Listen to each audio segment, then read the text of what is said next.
અદાણી વીજ કંપની અને રિલાયન્સ. તો આ અદાણીની સૌથી વધારે લાઈનો નીકળી રહી છે અને એની સામે ખેડૂતો જબરજસ્ત વિરોધ કરી રહ્યા છે. ચારે બાજુ વિરોધ કરી રહ્યા છે. કચ્છ, સુરેન્દ્રનગર, મોરબીમાં તો જબરજસ્ત વિરોધ થયો. ઉત્તર ગુજરાતમાં હવે વિરોધ શરૂ થયો છે.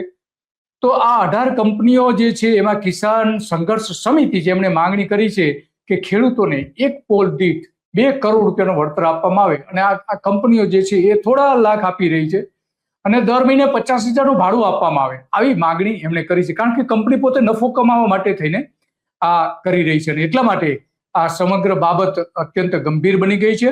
અને કચ્છમાં આંદોલનો થયા, જામનગરમાં આંદોલનો થયા, મોરબીમાં આંદોલન થયા, ઉત્તર ગુજરાતમાં આંદોલન થયા. આટલા મોટા પ્રમાણમાં વિસ્તારમાં આ આંદોલન પણ થયા છે. આ મહાકાય જે કંપનીઓ છે એને ખેડૂતો રાક્ષસી કંપની કહે છે. ખેડૂતો જે જાહેરમાં કે અમે એની સામે લડી રહ્યા છીએ એવું કહી રહ્યા છે. તો આ મોરબીમાં પણ દેખાવો હમણાં થોડા સમય પહેલા જ થયા હતા, સુરેન્દ્રનગરમાં પણ થયા હતા. તો એમની માંગણી એવી છે કે કંપની ધંધો કરવા માટે વીજ કંપની જે છે એ પોલ નાખી રહી છે તો અમને એ રીતે વળતર આપવામાં આવે અને પોલ દીઠ ઓછામાં ઓછા 2 કરોડ રૂપિયાનું વળતર આપવામાં આવે. સુરેન્દ્રનગરના કળમાદ ગામે મહાકાય વીજ કંપની સામે પણ આંદોલન, હમણાં કિસાન સંઘર્ષ સમિતિએ ત્યાં સભા પણ કરી હતી. એમાં પાલ આંબરિયા, ભરતસિંહ ઝાલા, રતનસિંહ ડોડિયા, મહેશ કોટડિયા, રામકુભાઈ કપરાડા જેવા અનેક નેતાઓ હતા. જયેશ પટેલ પણ આ બધી જ આંદોલનની સાથે પેલાથી જોડાયા છે અને એટલા માટે આપણે જયેશ પટેલ સાથે વાત કરવાના છીએ. અને જયેશ પટેલ આ અંગેનો પૂરો અભ્યાસ કર્યો છે, બધી જ ડિટેલ છે આખા ગુજરાતમાંથી. આની પહેલા પણ આપણે એમના 3 કાર્યક્રમો આ કર્યા છે. પરંતુ હવે જે પરિસ્થિતિ, છેલ્લામાં છેલ્લી પરિસ્થિતિ શું છે એ આપણે જયેશભાઈ સાથે જાણવાનો પ્રયત્ન કરીશું. અને એ બધી જ બાબતો કહે છે કે કયા પ્રકારે અત્યારે આ કંપનીઓ ખેડૂતો ઉપર કઈ રીતે અત્યાચાર કરી છે, સરકાર કઈ રીતે અત્યાચાર કરી છે, પોલીસ કઈ રીતે અત્યાચાર કરી છે અને કલેક્ટર કચેરી દ્વારા કઈ રીતે કાયદાઓનો ભંગ થઈ રહ્યો છે, એ બધી જ આપણે વાત કરવાના છે. જયેશભાઈ, તમારું સ્વાગત છે ધ ગુજરાત રિપોર્ટમાં. નમસ્તે દિલીપભાઈ. તો હા, તો જયેશભાઈ, આપણે આની પહેલા પણ ઘણી બધી વિગતો સાથેની ચર્ચા કરી છે, પરંતુ છેલ્લે જે મિટિંગો સુરેન્દ્રનગરમાં થઈ, ઉત્તર ગુજરાતમાં થઈ, ઊંઝામાં પણ થઈ અને છેલ્લે તો હવે શું પરિસ્થિતિ છે? આ વીજ લાઈન જે નાખવામાં આવી રહી છે એમાં છેલ્લામાં છેલ્લી પરિસ્થિતિ શું છે અત્યારે? દિલીપભાઈ, અગાઉ ઘણી બધી વાતો આપણે કરી ચૂક્યા છે એટલે એ વાતોનું પુનરાવર્તન ન થાય એના પ્રયત્ન કરીશ. પણ દિવસે દિવસે ગુજરાતના વીજ ટાવર લાઈનના જે પ્રશ્નો છે એ પરિસ્થિતિ ખૂબ ગંભીર થઈ રહી છે. અગાઉ કહ્યું એમ કે પહેલા 14 જિલ્લાઓ હતા, પછી બીજા 6 જિલ્લાઓને જોડવામાં આવ્યા અને કુલે 20 જિલ્લાઓમાં આ પ્રકારે કાર્યવાહી થઈ રહી છે. અને એવી રીતે થઈ રહી છે દિલીપભાઈ કે અત્યારે ભરૂચ જિલ્લાના હાંસોટ તાલુકાના ગામો અને ભરૂચ તાલુકાના જે ગામો છે, સાઉથ ઓલપાડ થી વડોદરા સુધીની એક 765 કેવીની ટાવર લાઈન નાખવામાં આવી રહી છે.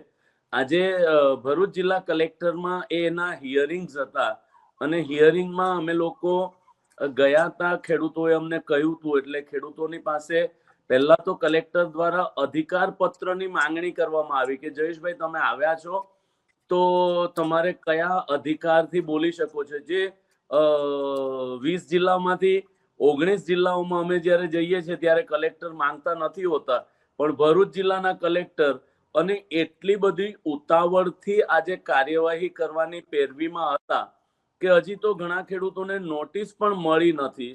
અને નોટિસ મળી છે તો જે પ્રવર્તમાન કાયદાઓ છે એની વિરુદ્ધની નોટિસ મળી છે, છતાંય કલેક્ટર ખૂબ ઉતાવળ કરીને, કારણ કે કંપનીના બિહાફ ઉપર કામ કરતા હોય એવું અમને આજે લાગ્યું છે. એટલે આપના માધ્યમ દ્વારા દિલીપભાઈ, સૌ પ્રથમ વાત તો જે અત્યારે 1 કલાક પહેલા જે બની છે એ આપના માધ્યમ દ્વારા સરકાર સમક્ષ અને લોકો સમક્ષ ઉજાગર થાય એટલા પૂરતી આ વાત કરું છું.